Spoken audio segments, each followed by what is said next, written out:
வணக்கம். நான் உங்கள் ஜேவிஆர் ட்ரக்கர். நம்ம இப்போ எங்கே வந்திருக்கோம் பார்த்தீங்கன்னா, தென்காசி மாவட்டம் மேற்கு தொடர்ச்சி மலையை ஒட்டிய தோரணமலை என்கின்ற முருகர் கோயிலுக்கு தான் இப்போ நம்ம வந்திருக்கோம். இந்த கோயிலோட முக்கியமான ஸ்தல வரலாறு என்னன்னு பார்த்தீங்கன்னா, உலகத்திலே முதலாக மருத்துவ பாடசாலை அமைக்கப்பட்ட இடம் இந்த தோரணமலையில் தான். அது மட்டும் இல்லைங்க, உலகத்திலே முதலாக சித்த மருத்துவர் கபால அறுவை சிகிச்சை செய்யப்பட்ட இடமும் இந்த தோரணமலையில் தான். அகத்திய மாமுனிவரும் தேரைய சித்தரும் இணைந்துதான் இந்த கபால அறுவை சிகிச்சை செஞ்சிருக்காங்க. அகத்தியம் தமிழில் தோன்றிய முதல் இலக்கண நூல் அகத்தியம் ஆகும். இதனை பின்பற்றித்தான் தொல்காப்பியர் தமிழுக்கு இலக்கணத்தை வகுத்தார்.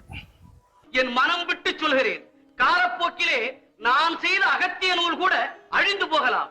ஆனால் என்னுடைய நூலை முதல் நூலாக வைத்து நீ செய்திருக்கும் இந்த வழிநூலே எதிர்காலத்தில் முதல் நூலாக விளங்கட்டும். கிட்டத்தட்ட கடல் மட்டத்திலிருந்து 2000 அடி உயரமுள்ள இந்த தேரைய சித்தரால் பிரதிஷ்டி பண்ண சிலை, அதாவது அகத்திய முனிவரும் தேரைய சித்தராலும் பிரதிஷ்டி பண்ண இந்த சிலையை தான் இப்ப நம்ம மேல போய் பார்க்க போறோம். வாங்க போலாம்.